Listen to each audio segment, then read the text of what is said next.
The Galactic Council had existed for 12,000 years. They had seen empires rise and fall. They had watched stars die and new worlds form. They believed they understood war. They believed they understood violence. They were wrong.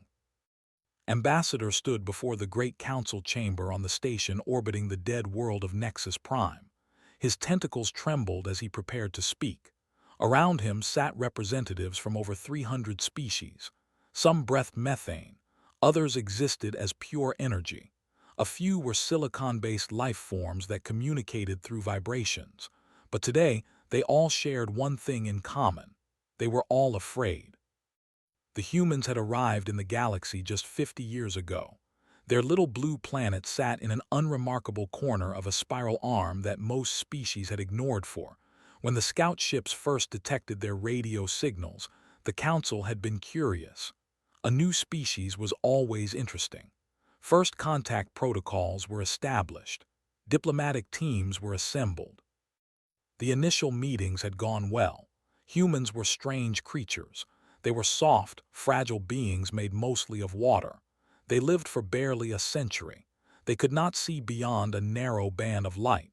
They could not hear the deep frequencies that they used for communication. They could not survive in vacuum or extreme temperatures. By all measurements, they should have been classified as a minor species, something to be protected and guided, perhaps given a small sector of space to develop in peace. The Galactic Council had done this many times before with young civilizations. But then they attacked. They were an old enemy. They existed outside the Council's territory, launching raids and invasions every few centuries. They were brutal warriors with armored exoskeletons and blade-like limbs. They had destroyed 17 civilizations throughout history. When they detected the humans, they saw easy prey. The Council offered to protect Earth. They would station defensive fleets in the solar system. They would provide shield technology and evacuation plans. The humans refused. Ambassador Wei stood before the Council and spoke words that would later be recorded in the histories of 100 worlds. She said that humanity would handle themselves. She thanked the Council for their concern. Then she smiled, and several delegates later reported that the expression made them deeply uncomfortable.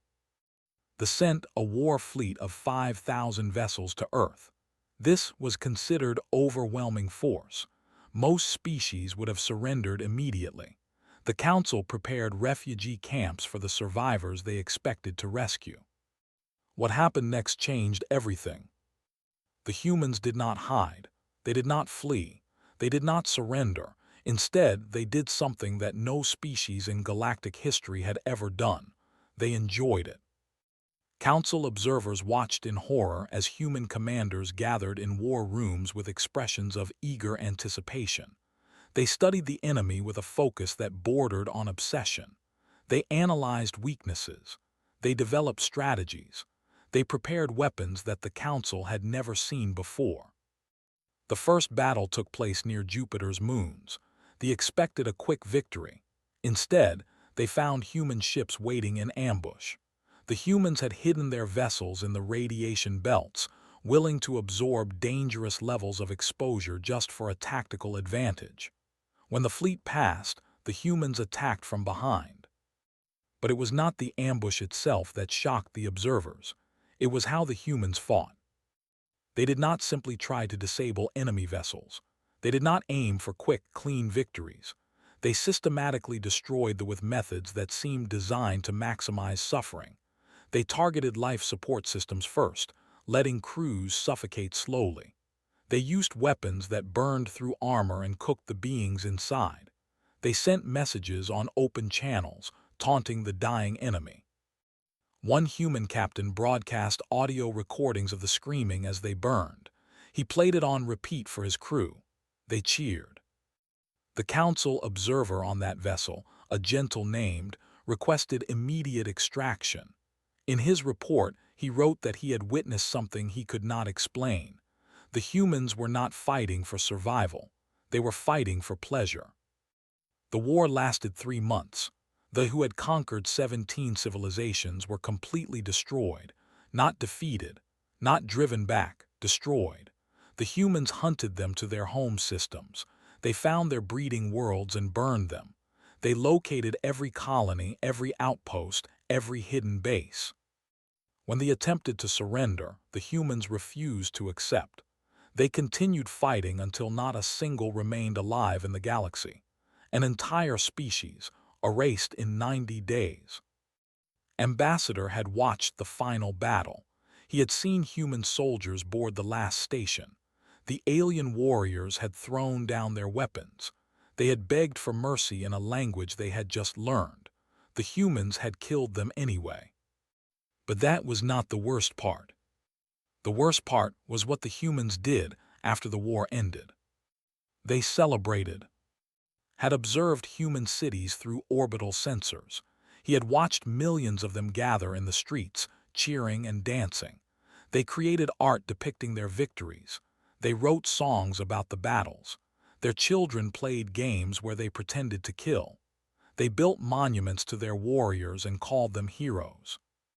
One human historian appeared on their broadcast networks and explained that this war was relatively minor compared to conflicts humans had fought against each other.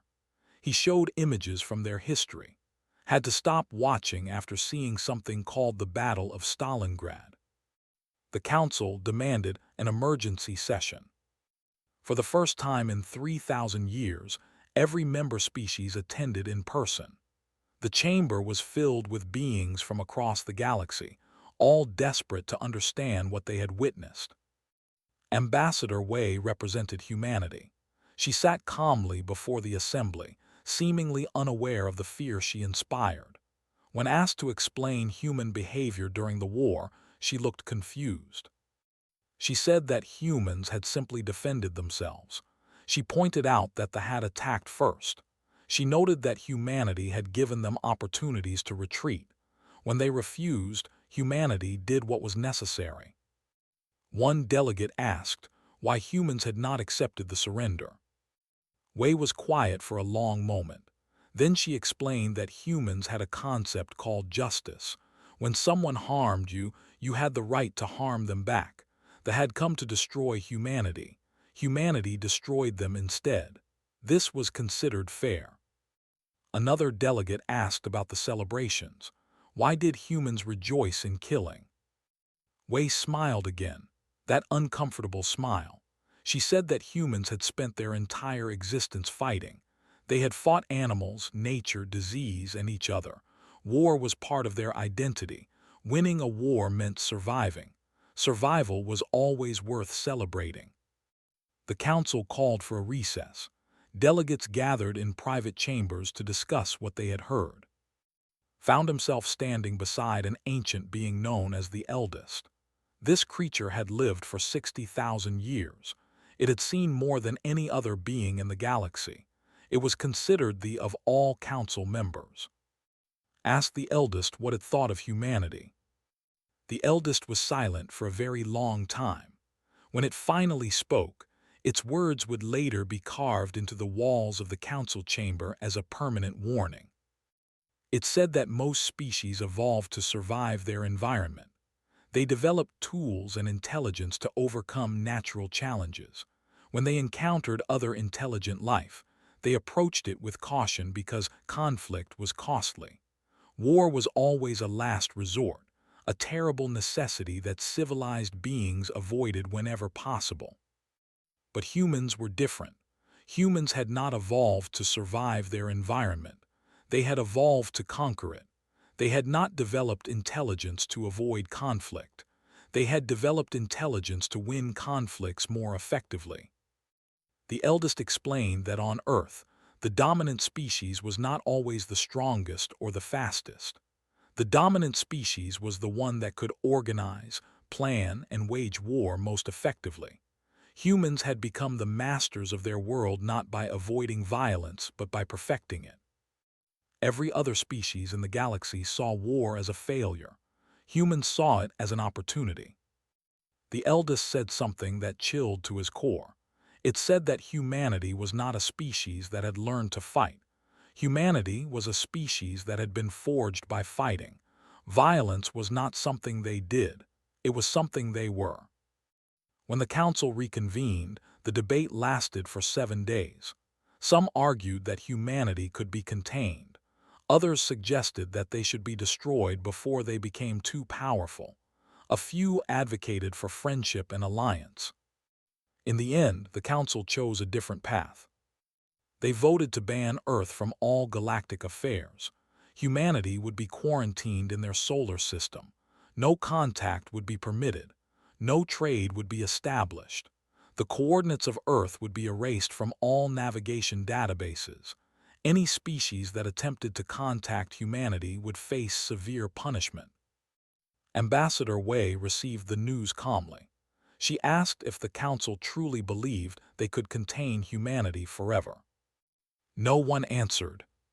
She stood and addressed the assembly one final time. She said that humans had a saying from an ancient warrior culture.